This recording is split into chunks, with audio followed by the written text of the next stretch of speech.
And now we're on to the pharmacology section of this chapter, which admittedly is not too bad relative to some other chapters. The drugs here are very boards relevant, and you should spend some time getting to know them. But before we can understand how the drugs work, we'll need to look at the arachidonic acid pathway and understand the normal physiology before we look at how our pharmacological interventions muck it all up.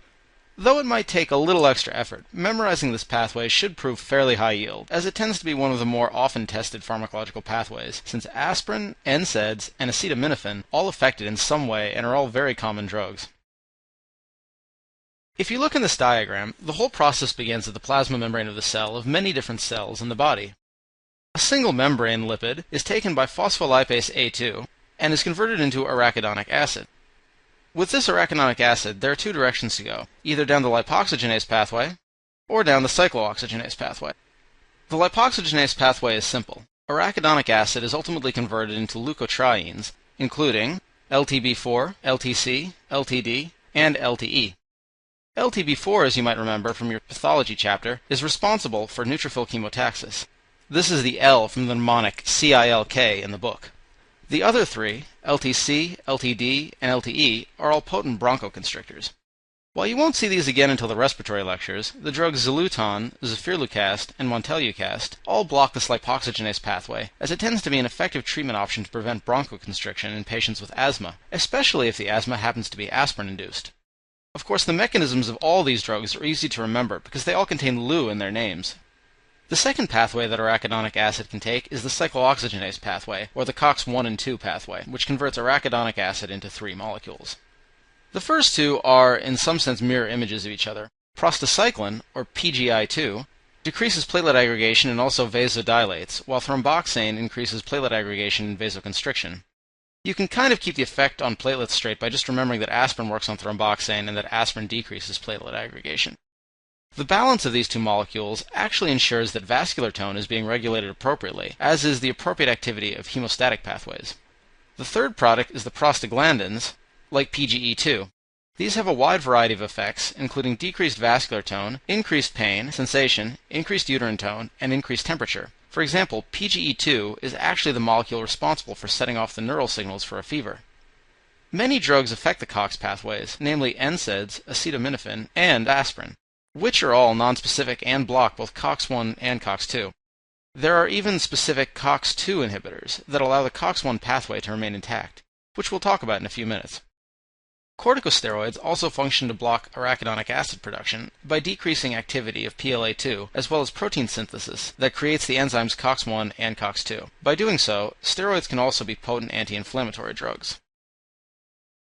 As we've already discussed, aspirin functions by blocking the COX enzyme. However, it's important to recognize that aspirin does so by irreversibly inhibiting it via covalent acetylation. This reduces production of inflammatory mediators, like thromboxane A2 and prostaglandins. It also means that aspirin's anticoagulating effects generally last up to 7 to 10 days, or in other words, the time it takes for the body to replace those platelets that have been acetylated. The interesting facts about aspirin actually come from the fact that at different doses, it has very different effects. At the lowest doses, it is responsible for decreased platelet aggregation, which is important prophylactically for people at risk of heart attacks. The second dose level is intermediate, from 300 to 2400 milligrams per day, which helps to prevent fever and pain. The highest doses are actually required to decrease inflammation in the way that we need if there was concern about a potent inflammatory response. The concerns with using aspirin are not trivial, despite the fact that it is such a commonly used drug. The most common is probably gastric upset, which can predispose to gastric ulcer formation, and that can lead to upper GI bleeding.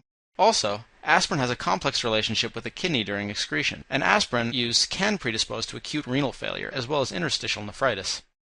Patients used to take aspirin commonly as an antipyretic when they had viral illnesses, but it was noted that these children developed Reye's syndrome, which is marked by neurologic disease, so it was recommended that they stop. Today, the only real use for aspirin in children is when it is used in high doses to treat Kawasaki disease, where the benefits greatly outweigh the risks to treating. Aspirin is also known to cause tinnitus, or a ringing in the ears, in some patients. The next category of drugs is a big one. There are many NSAIDs, but you should at least be familiar with ibuprofen, naproxen, indomethacin, and ketorolac. The difference between most NSAIDs and aspirin is that NSAIDs cause a reversible inhibition of COX-1 and COX-2. The uses, therefore, are very similar, with antipyretic, analgesic, and also anti-inflammatory uses, but not as much of an antiplatelet effect. Also, indomethacin is classically used to close a PDA when it is open. The downsides to taking NSAIDs, like aspirin, are also not trivial. The common concern is GI distress, with ulcers as well, and also similarly with renal damage due to a disturbance of renal vasculature due to changes in native prostaglandin levels. However, patients may also experience aplastic anemia as an idiosyncratic response to taking NSAIDs. The COX-2 inhibitors are indeed a class of drugs, but in America, the only one that's still available on the market is celecoxib. The goal here is to specifically reversibly inhibit COX-2, but to keep COX-1 levels normal. The idea is that COX-1 is thought to be found in the GI tract, and that GI upset, a common reason to discontinue use of NSAIDs, might be avoided if COX-1 activity is maintained. COX-2 is also the isoform that is thought to be more responsible for inflammation and pain anyway, so that is the more important one to block regardless. Clinically, patients with a history of gastritis or ulcers that otherwise can't take NSAIDs may benefit from COX-2 inhibitors if they have chronic conditions like osteoarthritis or rheumatoid arthritis. These are generally the only diseases for which COX-2 inhibitors are prescribed in the US. The concern for COX-2 inhibitors is the highly publicized risk for thrombosis. Also, these are sulfa drugs, so patients with sulfa allergy should not take them. Another commonly used drug for analgesia and antiparesis is acetaminophen. Here, however, the drug functions by reversibly inhibiting COX in the CNS, and not peripherally, where it is made inactive. Therefore, since it cannot get to the sites of inflammation directly to block COX, it has no anti-inflammatory effects, and is not technically an NSAID. However, children with fevers do benefit from this drug to reduce the fever, and avoid the risk of Reye's syndrome. Acetaminophen notably is metabolized in the liver, but this is dependent on the levels of glutathione, which normally neutralizes the toxic metabolites of acetaminophen. If too much is ingested, toxic hepatic necrosis can result, which can be life-threatening. The antidote is N-acetylcysteine, which regenerates normal levels of glutathione. Next, we'll look at an important drug group in the treatment of patients with osteoporosis. Bisphosphonates are a relatively new class of drugs and have a lot of members, including pomedronate, alendronate, and others ending in dronate. The idea is that these drugs will inhibit the activity of osteoclasts, which helps to decrease bone resorption. Clinically, they have been very effective for postmenopausal osteoporosis and have reduced the risk of fractures at multiple sites of the body.